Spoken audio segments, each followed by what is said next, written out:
بسم اللہ الرحمن الرحیم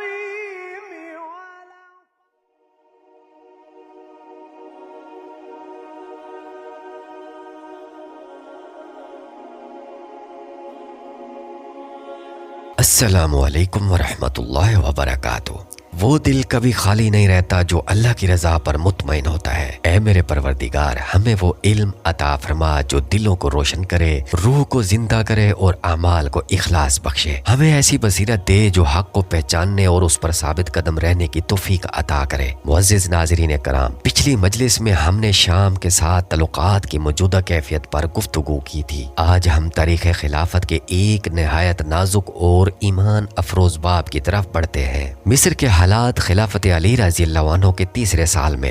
سب سے پہلے یہ حقیقت دل میں بٹھا لیجئے کہ حضرت علی رضی اللہ عنہ اور حضرت معاویہ رضی اللہ عنہ دونوں ہی نبی کریم صلی اللہ علیہ وسلم کے جلیل القدر صحابہ ہیں۔ ان کے دل ایمان سے لبریز، نیت خالص اور مقاصد ایک ہی دین کی سربلندی اور امت کی اصلاح۔ البتہ اجتہاد میں اختلاف ہوا، لیکن اس اختلاف میں بھی اخلاص کی خوشبو تھی، نفرت یا دشمنی کا کوئی شعبہ نہ تھا۔ اہل علم ہمیشہ ان دونوں کے مقام کو عزت، محبت اور ادب سے بیان کرتے ہیں، کیونکہ یہ وہ چراغ ہیں جنہوں نے امت کو روشنی عطا کی۔ معزز ناظرین کرام، خلافت علی رضی اللہ عنہ کے تیسرے سال میں مصر کا منظر کچھ یوں تھا۔ سیاسی فضا میں اضطراب، دلوں میں بے چینی اور فتنوں کے بادل چاروں سمت منڈلا رہے تھے۔ اسی نازک وقت میں حضرت علی رضی اللہ عنہ نے مصر کی گورنری حضرت قیس بن سعد رضی اللہ عنہ جیسے با کمال، بردبار اور دانا صحابی کو سونپی۔ یہ وہ شخصیت تھے جن کے دل میں امت کی خیر خواہی سمندر کی طرح موجزن تھی۔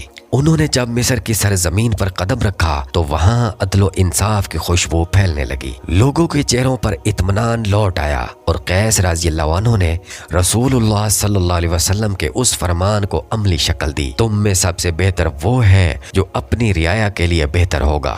لیکن افسوس کے سازشوں کے ازدہے وہاں بھی رینگنے لگے۔ فتنہ پرست عناصر جو شام کی سیاست سے متاثر تھے، انہوں نے علی رضی اللہ عنہ کی حکومت کے خلاف نفرت کے بیج بونے شروع کر دیے، مگر علی رضی اللہ عنہ کا طرز حکمرانی صبر، حلم اور مشاورت سے بھرپور تھا۔ وہ جانتے تھے کہ تلوار سے زخم بھر سکتے ہیں، مگر زبان سے لگے زخم کبھی نہیں بھرتے۔ اس لیے انہوں نے اپنے نمائندوں کو فرمایا، لوگوں کے ساتھ نرمی کرو، انصاف سے کام لو اور ظلم سے بچتے رہو، کیونکہ ظلم حکومتوں کو نہیں بلکہ دلوں کو اجاڑ دیتا ہے۔ معزز ناظرین کرام، یہ وہی طرز حکومت تھا جو نبی کریم صلی اللہ علیہ وسلم کے عہد مبارک کی خوشبو لے کر آیا تھا۔ حضرت علی رضی اللہ عنہ نے صرف حکمرانی نہیں کی بلکہ امت کے لیے عدل، علم اور زہد کی وہ مثال قائم کی جو قیامت تک رہنمائی کا چراغ بن کر چمکتی رہے گی۔ مصر میں ان کے مقرر کردہ گورنرز نے نہ صرف امن بحال کیا بلکہ قرآن و سنت کی روشنی میں ایک نیا تعلیمی اور روحانی نظام قائم کیا۔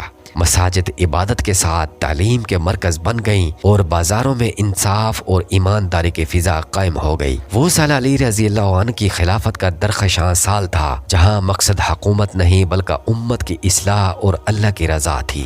دشمنان اسلام اس بڑھتی روشنی کو دیکھ کر گھبرا گئے، انہوں نے سازشوں کے تانے بانے بننے لگے، مگر علی رضی اللہ عنہ کے صبر و حکمت نے ان فتنوں کے شعلوں کو ایک ایک کر کے بجھا دیا۔ یہ وہ وقت تھا جب اہل مصر کے دلوں میں ایمان کی نئی لہر دوڑ گئی اور قرآن کی تعلیمات پھر سے عام ہونے لگی۔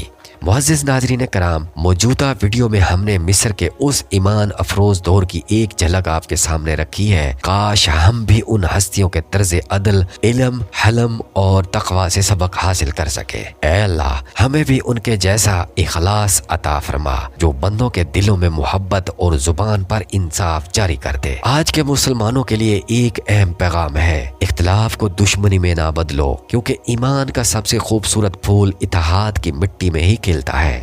اللہ کی رسی کو مضبوطی سے تھام لو، یہی نجات کا واحد راستہ ہے۔ اگلی ویڈیو انشاءاللہ خلافت علی رضی اللہ عنہ کے تیسرے سال کے ایک اور اہم موضوع پر ہوگی، بصرہ میں امن و امان کی صورتحال پر۔ اپنے چینل حق آواز اردو کو سپورٹ کریں، ویڈیو کو لائک کریں، شیئر کریں اور چینل کو ضرور سبسکرائب کریں تاکہ یہ آواز حق کی روشنی بن کر ہر دل تک پہنچتی رہے۔ والسلام علیکم ورحمۃ اللہ وبرکاتہ۔